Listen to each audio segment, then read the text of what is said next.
Lake Dallas Cheer would like to welcome you to Falcon Football Weekly! Center snapping, here we go, shine drill. Ready, set, go!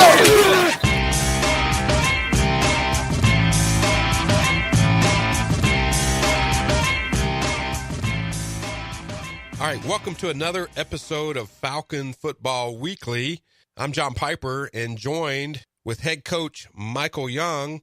Good morning, Coach. Good morning. Well, I know it was a long night for you guys, but you ended up on the right side of the ball. Most of the games in the Dallas-Fort Worth area were either rain delayed, canceled, lightning in the area, heavy rains. I checked the weather forecast, and at your venue, it was 72 to 74 degrees with the winds out of the west about 1 mile an hour with 10% humidity. You kind of picked the right night to play indoors at the Star in Frisco. Yeah, it's a really good night to be there because those rain delay games are hard on everybody, and it makes sometimes for some sloppy games, just not for the wet weather, but just for the long wait between when you start. And I know a lot of people didn't get finished last night or didn't play at all last night and have to come back today, and we definitely wouldn't want to do that with a district game coming up next week. Yeah, we're fortunate today to be joined by one of your senior leaders, quarterback Ryan Depperschmidt. He's just off to a fantastic start, first two games, leading your offense, really leading your team to a 2-0 start. And I believe we have him here with us live. Depperschmidt, are you with us? Yes, sir. Thank you. I appreciate it. Well, we want to, our audience would love to hear from you. Some of I know you watch a lot of film, you get prepared like no other. But take us through kind of mentally what you're thinking starting from the breakfast Friday morning. I know you had a fantastic speaker in Devin Wyman, former defensive tackle with the Patriots. He set the tone at the morning breakfast. And then take us through what you're thinking, what goes through your mind throughout the day until you arrive at the stadium. Well, that really starts from Monday morning, knowing who you're going to play, getting ready, prepared, and just really excited to get out on the field again. And Friday at breakfast is really nice, being around the teammates, talking about what's going to happen at the game, having a good speaker there, and just getting pumped for a game that night. And going to school and everything, having a good day there, and then just being pumped after school, getting ready, going to the stadium, getting ready to be on the field. And we were talking off air before we started recording. You are a two-sport star athlete there at Lake Dallas. You play baseball as well.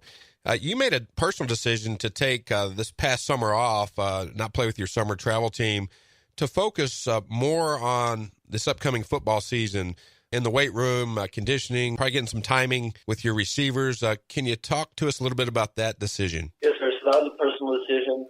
I wanted to get stronger, lift weights, make a better connection with my teammates, show them I was really into football. And I think that strengthened us all the way around.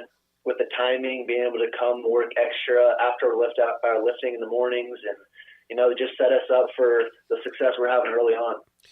Coach Young, can you comment a little bit about what that has meant to your ball club to have Depperschmidt there 100% in the summer workouts? Well, of course, that means a lot when your quarterback is there. But Ryan's a leader and one of our guys that everybody looks up to regardless. But I think the biggest thing he got from it is the extra 10 or 15 pounds of muscle, which help out. I guarantee he feels a lot better on these Saturday mornings with that extra muscle than if he didn't have it, and it keep him healthy and stronger as the season goes on. And we were talking really the last 2 weeks about Depperschmidt's ability to just lower his shoulder and run when he needs to, take on a linebacker. And like you just mentioned, having that extra size on him helps the resiliency, on Saturday mornings, Sundays, getting ready for the following week. Oh, definitely. And, this day and age of offenses, that we've seen it from the last two games of the people we played against in Denton High and then last night in Frisco Centennial as well. Quarterbacks just have the ball in their hands, everybody, the whole game. They run with it, they throw with it, they get hit, and they get knocked around. So it's just the bigger and stronger you can be, the better it is for you when you're playing that position. Depperschmidt, back to you. If you have a preference, would you rather take on a defensive back or a linebacker, or step back in the pocket and throw to one of your mini receivers? I would like to step back and throw to one of my receivers. And although last night proves that, in my opinion, shows the depth we have at our receiver positions and that we have one of the best receiver combinations in the area, in my opinion. Yeah, I'm looking at the stat sheet. You were able to distribute the ball to 5 different receivers, like a total of 17 catches amongst 5 different receivers for a lot of yards through the air. So that definitely keeps the defense off balance. Yes, sir, definitely. And no, my receivers were on the same page. That's where this summer lifting and being able to throw extra really came into play, because knowing where they're going to run their routes, how they're going to run towards the defense and make cuts, just really set up those pass routes. Hey, correction, 18 completions with 25 attempts, 257 yards in the air, another 70 yards on the ground rushing, Depperschmidt. You're doing it both through the air and with your feet. When you have to pull the ball in and run it, have you usually looked the field and gone to your second and third option before you decide to run it? You know, it's really just in the moment of the game. I know I try my hardest to get out and look and find a receiver, but sometimes I just feel like I got to lower my helmet and get to the line of scrimmage or get a couple yards for us. Yeah, that's, as a defensive coordinator, trying to game plan against Lake Dallas, it makes it really tough, Coach Young, with a guy like Depperschmidt in the backfield. Oh, definitely. Quarterbacks that can move around, and what makes it dangerous and what Ryan's so good at too is buying time. You know, that's the hardest thing for any coverage, whether it's professional, college, or high school, is a quarterback that buys extra time, moves around the pocket, where you have to cover people for extra a second or two, or because that's where the big plays a lot of times come from, is broken plays where the quarterback gets out of the pocket and moves around and finds somebody. We had a couple of our big plays last night were like that, and probably the play of the game at the end of that game was like that too, where we got our last first down to ice it. So those were a lot of the big plays come from in offenses. Yeah, I was following the game, and you're referring to Depperschmidt probably should have been sacked a time or two. Ends up completing a pass for, I believe it was 14 yards for a first down that iced the game for you. You could then run out the clock. If Centennial gets the ball back, then you mentioned your defense was getting a little tired. You never know how the game might have ended up. Yeah, we were having trouble stopping them at that point, so that was a big first down pickup. And great job by Ryan buying some extra time, and a great catch by Colton Lindsay on a ball that wasn't easy to catch, and he was fairly gassed at that time too. He had played that whole first quarter. IK had to come out, and it was a good play by both of them.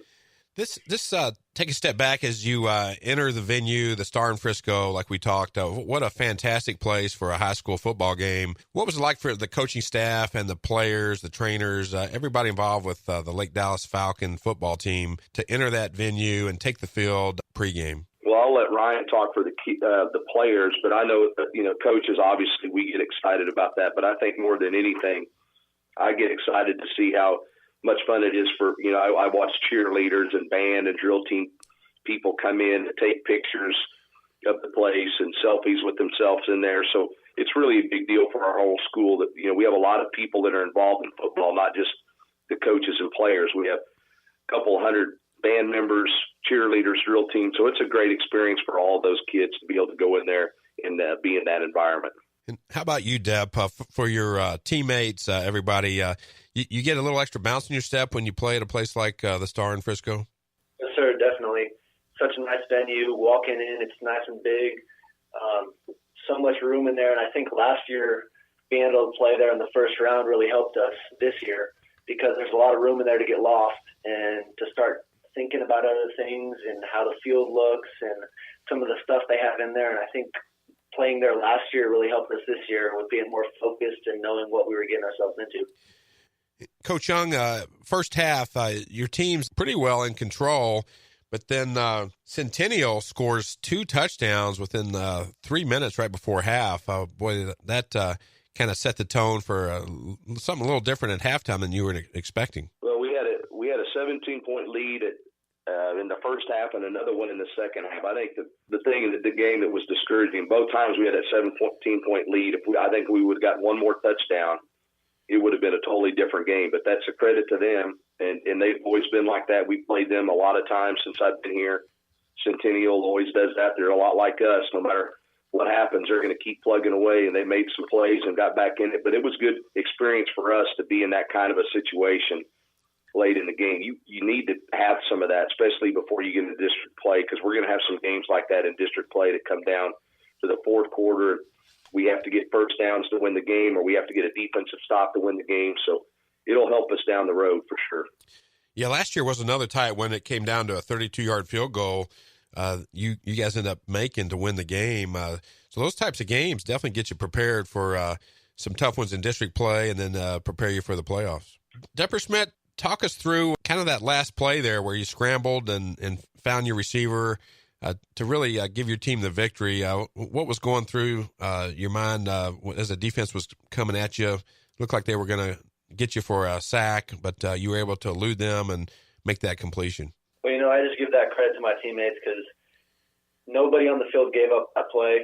I was able to get out of the pocket somehow, and I was able to look downfield. All my receivers were still finding holes in the defense, and ended up finding Trevor sitting in the middle and just threw the ball out there to him, put all my confidence in him, and he went up and made an awesome catch.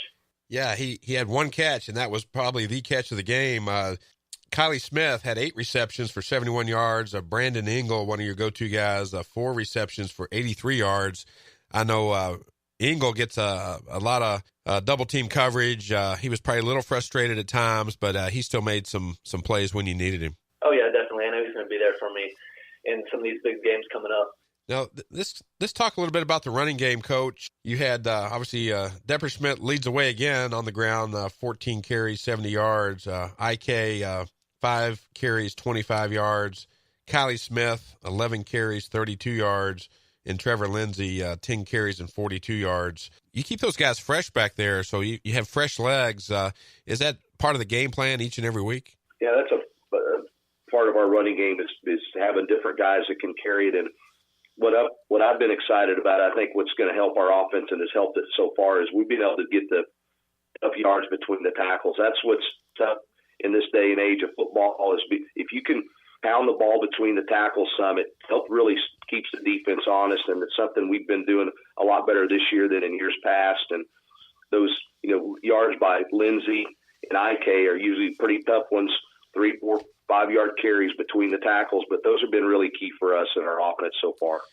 This switch gears. I know, Depp, the defense, you got to rely on your defense to help you win ball games. They do say defense wins championships. I don't know, as an offensive guy, if you fully believe that or not, but that's what they say and been saying for a long time.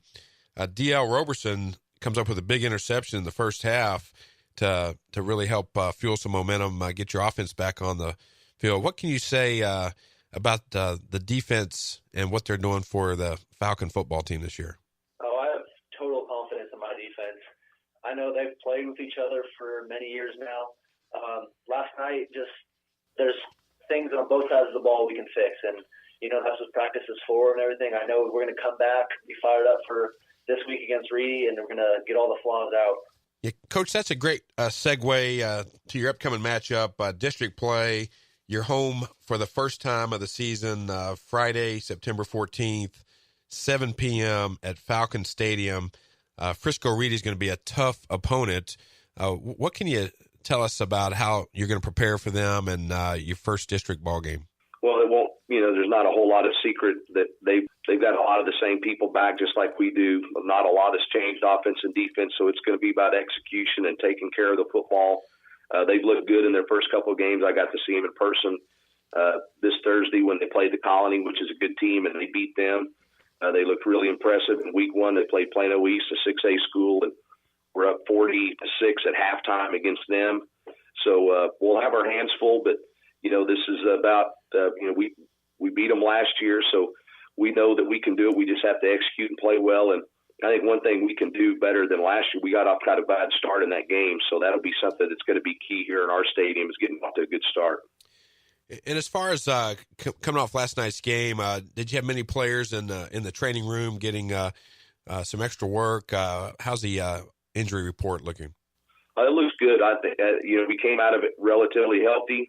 Of course, there was a lot of kids in there, but that's part of the deal. They know their experience. They know they have to take care of themselves. Little things become big things later on if you don't. So we had quite a few in there getting the treatment. Our trainers do a good job of keeping our players healthy and keeping them out on the field. And we came out of it relatively healthy last night. Depperschmidt, how are you going about your week getting ready for your first district opponent at home on Friday night? We're going to take it like every other week. Know that Reedy's going to be a good opponent coming into our stadium. off of a tough game last year, back and forth shootout. I think we can expect the same thing this year.